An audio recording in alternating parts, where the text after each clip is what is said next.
이 시간 하나님 우리에게 은혜 주실 말씀은 로마서 7장 1절부터 6절까지의 말씀입니다. 저와 여러분이 서로 교독하도록 하겠습니다. 제가 먼저 1절 말씀 보겠습니다. 형제들아, 내가 법 아는 자들에게 말하노니 너희는 그 법이 사람이 살 동안만 그를 주관하는 줄 알지 못하느냐. 남편 있는 여인이 그 남편 생전에는 법으로 그에게 매인 바 되나 만일 그 남편이 죽으면 남편의 법에서 벗어나느니라. 그러므로 만일 그 남편 생전에 다른 남자에게 가면 음녀라. 그러나 만일 남편이 죽으면 그 법에서 자유롭게 되나니 다른 남자에게 갈지라도 음녀가 되지 아니하느니라.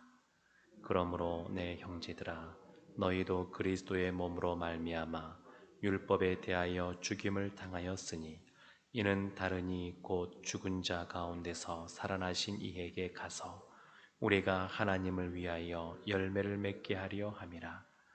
우리가 육신에 있을 때에는 율법으로 말미암는 죄의 정욕이 우리 지체 중에 역사하여 우리로 사망을 위하여 열매를 맺게 하였더니 이제는 우리가 얽매였던 것에 대하여 죽었으므로 율법에서 벗어났으니 이러므로 우리가 영의 새로운 것으로 섬길 것이요 율법 조문에 묵은 것으로 아니할지니라. 아멘. 로마서 말씀을 보면 크게 보면 우리가 다 죄인이다 라는 것이고, 두 번째는 그렇지만 죄인인 우리를 하나님의 의로서 우리를 의롭다고 칭해 주신다, 이런 내용들이 아주 큰 줄기를 이루고 있습니다. 그리고 우리가 어제 보았던 말씀처럼 로마서 6장, 7장, 8장은 이게 구원받은 그리스도인, 구원받은 성도로서 어떻게 살아가야 되느냐에 대하여 그 사도 바울이 권면하는 내용들이 나오는데, 6장 우리가 어제 봤던 말씀은 한마디로 말하면 이겁니다. 성도는 죄로부터 자유롭습니다 라는 겁니다. 성도는 죄를 짓지 않을 수 있는 그런 존재이기 때문에 죄로부터 자유롭습니다 라는 것이었고, 오늘 이 로마서 7장 말씀 보게 되면 성도는 율법의 정죄로부터 자유롭습니다. 율법의 정죄로부터 자유롭다라고 하는 것이 오늘 말씀의 가장 핵심이라고 할 수 있겠고, 오늘 말씀의 제목입니다. 성도는 율법의 정죄로부터 자유롭습니다. 로마서 말씀을 붙어보게 되면 사도 바울이 극단에 치우친 사람들에 대하여 그렇지 않다, 이런 말들을 합니다. 두 가지 극단에 치우친 사람들이 있습니다. 이신칭의 믿음으로써 의롭게 된다라고 말하니까 이것과 관련하여서 두 가지 극단에 치우친 사람들이 있는데, 첫 번째는 뭐냐면 믿음으로써 의롭게 된다고 하지만 그러나 구원은 율법을 지켜야만 된다, 이렇게 말하는 사람들입니다. 한마디로 말하면 율법주의자라고 할 수 있는데, 예수님 믿어야 구원받지만 그러나 율법도 다 지켜야 구원받는다, 이렇게 말하는 겁니다. 그러니까 기존에 이들은 유대인 그리스도인들이 특히 이런 생각을 갖고 있었는데, 그들은 늘 율법에 대해서 매인받은 몸으로 오랫동안 살아왔습니다. 그러다 보니까 우리가 사도 베드로의 사건을 통해서도 우리가 알 수 있지만, 예수님 믿고 또 성령 충만함 받고 놀라운 역사를 행하면서도 유대인들이 이전부터 부정하다 여기던 음식을 하나님이 먹으라고 해도 베드로가 쉽게 거기에서 벗어나지 못합니다. 하나님, 그거는 부정합니다. 부정한 음식입니다. 그러니까 베드로가 이런데 다른 사람들은 오죽하겠습니까? 그러니까 이전에 해왔던 관행, 관습, 또 전통이라고 하는 것, 거기에 딱 매여 있어서 거기서 벗어나지 못하는 겁니다. 그러니까 예수님 믿지만 그러나 율법을 꼭 지켜야지만 된다. 그 율법이란 기능이 무엇이냐면 우리에게 우리가 죄인이라고 하는 것을 정죄하는 거거든요. 너희들은 죄인이다라는 것을 드러내는 것이 율법의 기능입니다. 그러다 보니까 율법주의자에게 있어서는 늘 거기서 벗어나기가 어려운 겁니다. 우리가 완벽한 사람이 없기 때문에, 온전한 사람이 없기 때문에, 완전하지 못하기 때문에 우리는 율법의 그러한 정죄로부터 벗어날 수가 없습니다. 근데 사도 바울이 말한 것이 뭐냐면, 아니다. 우리는 율법으로부터 이미 벗어났다. 벗어났다.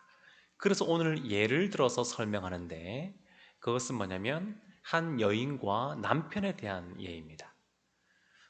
오늘날과 좀 다르게 예전에 예수님 당시에는 뭐 성경이 이렇게 말하는 게 아니라 예수님 당시에는 문화적으로 여성에 대해서는 사람을 셀 때 그 숫자로 세지 않았습니다.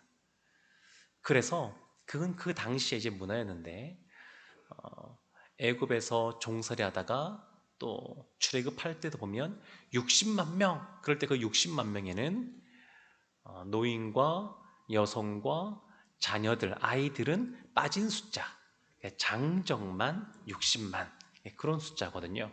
오병이어 할 때 5천 명이 먹고 남았다 그러는데 그 5천 명도 남자만, 장정만 5천 명, 그렇게 말하는 겁니다.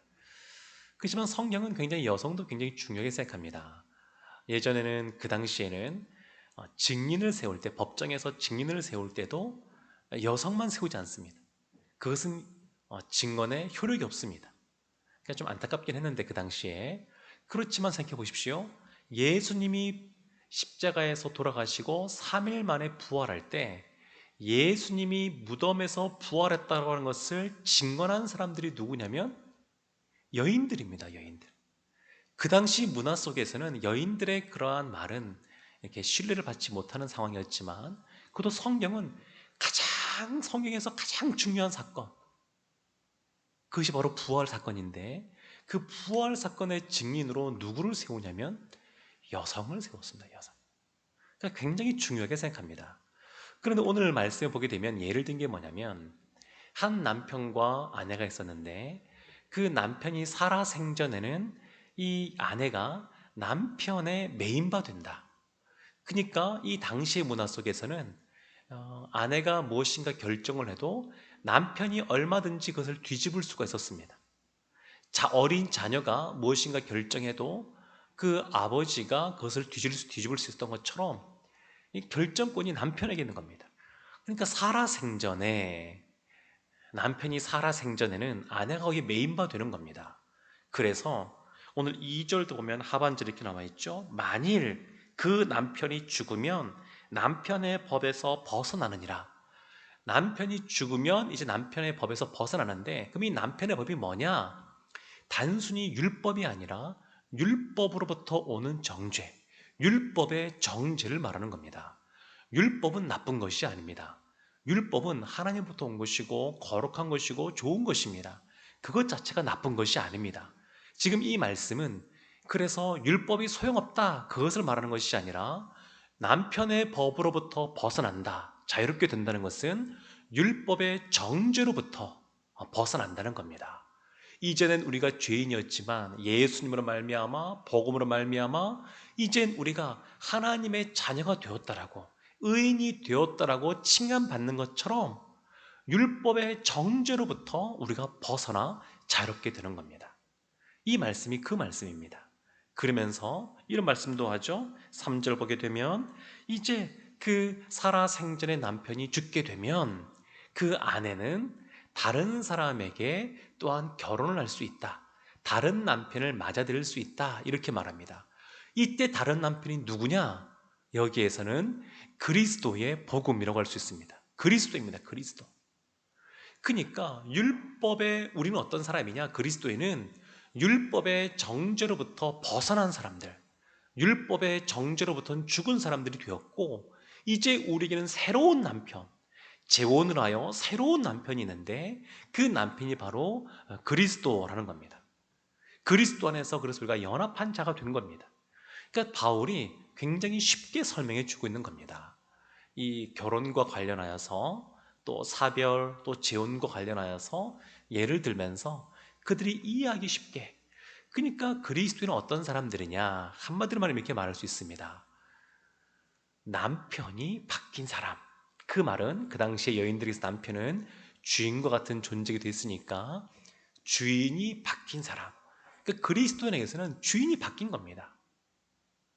우리가 섬기고 또 따라가는 그러한 대상 자체가 바뀐 겁니다.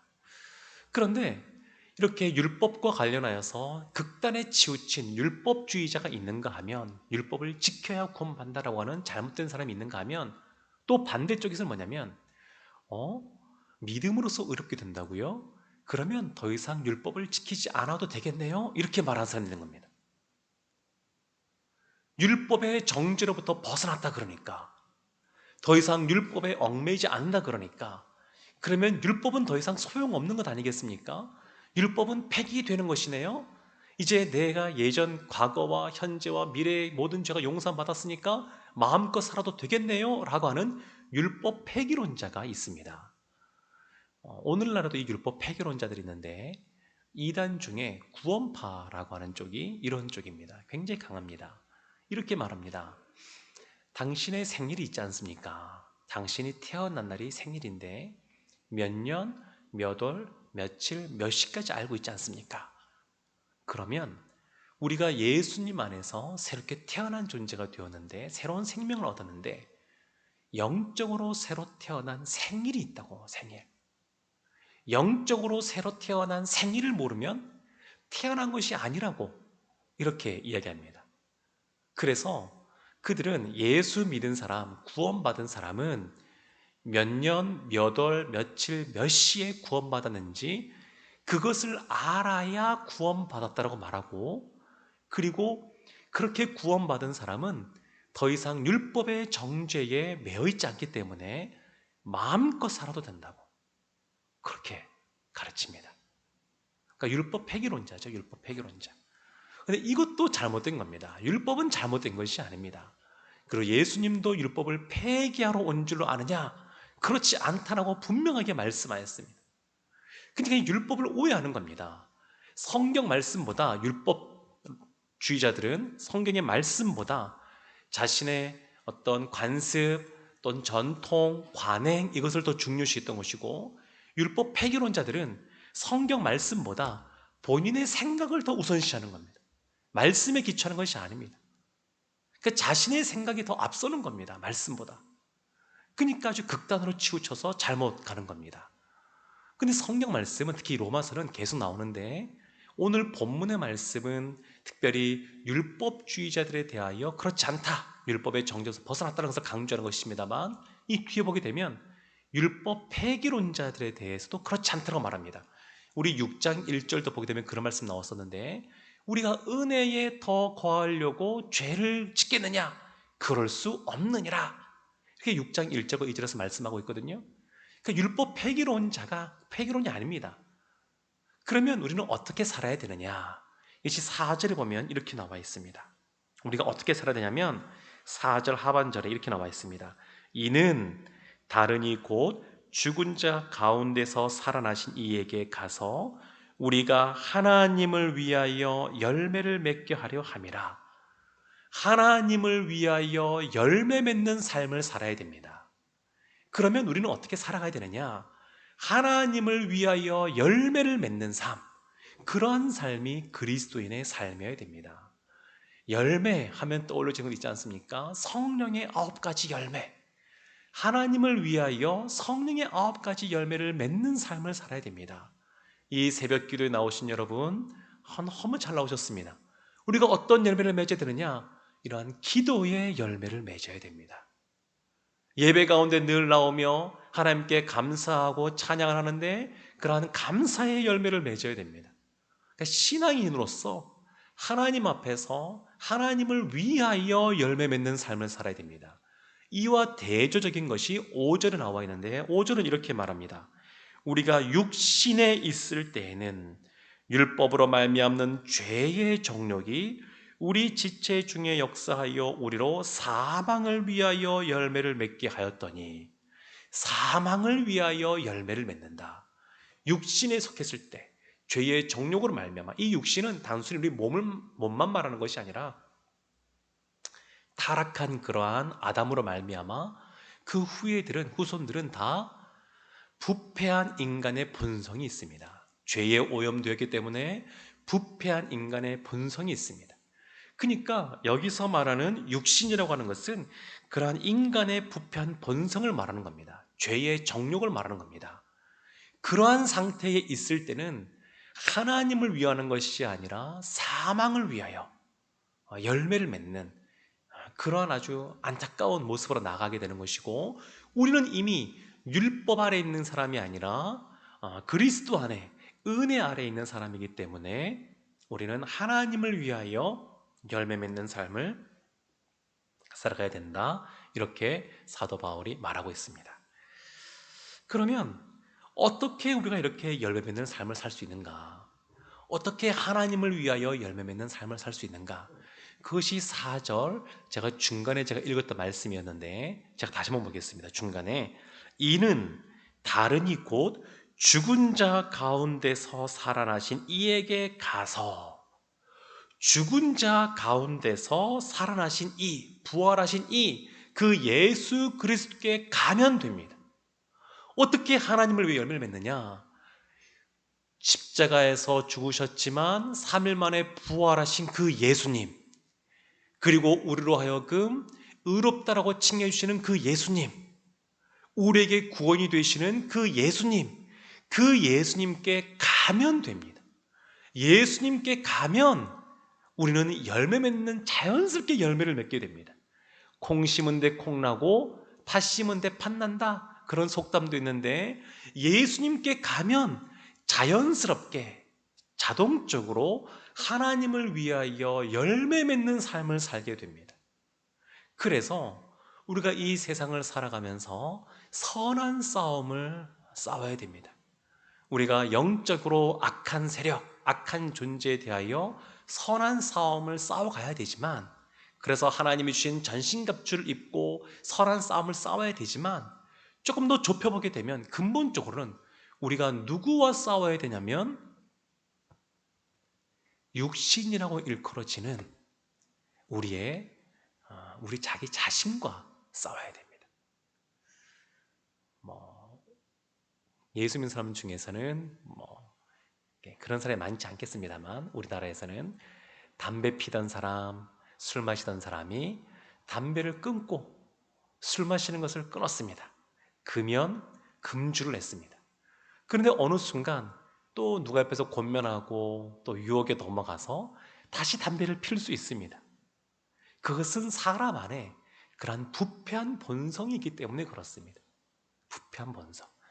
우리가 예수 그리스도로 말미암아 우리의 신분이 이제는 과거의 율법의 정죄의 남편을 섬기는 사람이 아니라 그리스도를 섬기는 사람으로 우리의 신분이 변화되었음에도 불구하고 여전히 우리 가운데는 아직 주님 나라 가기까지 부패한 본성이 남아 있습니다. 그래서 우리가 우리 자신의 그러한 죄와 그러한 부패함과 싸워나가고 선한 싸움을 하고, 그리고 늘 주님 안에 머물러 있다 그러면 우리는 하나님을 위하여 선한 그러한 열매를 맺을 줄로 믿습니다. 6절이 그것을 조금 더 다른 식으로 표현하는데 이렇게 표현하고 있습니다. 이제는 우리가 얽매였던 것에 대하여 죽었으므로 율법에서 벗어났으니 이러므로 우리가 영의 새로운 것으로 섬길 것이요 율법 조문에 묵은 것으로 아니할지니라. 영의 새로운 것, 이것은 곧 그리스도와 연합했을 때 얻게 되는 새로운 생명, 영의 새로운 것. 나 혼자만이 아니라 우리의 영혼이 그리스도 안에서 연합된 겁니다. 연합된 것. 다른 식으로 표현하게 되면 이제 우리는 율법의 정죄 아래 있는 것이 아니라 그리스도의 은혜 아래 있는 겁니다. 은혜 아래. 그래서 우리가 그리스도 안에 은혜 아래 있기에 늘 하나님 안에서 하나님을 위하여 열매를 맺는 삶을 살게 되는 줄로 믿습니다. 사랑하는 성도 여러분, 말씀을 마치겠습니다. 우리는 율법의 정죄로부터 자유롭게 된 사람들입니다. 죄로부터 자유롭게 된 사람들입니다. 그리고 우리는 성령 안에서, 그리스도의 은혜 안에서 또 우리가 삶을 살아갈 수 있는, 그래 하나님에 의해 선한 열매를 맺을 수 있는 사람들이 되었습니다. 오늘 말씀처럼 그리스도 안에 머물면서 주님 안에서 주님을 위하여 열매를 맺는 삶을 살아가시는 귀한 새순의 성도님들 되시기를 주님의 이름으로 축원합니다. 아멘. 기도하겠습니다.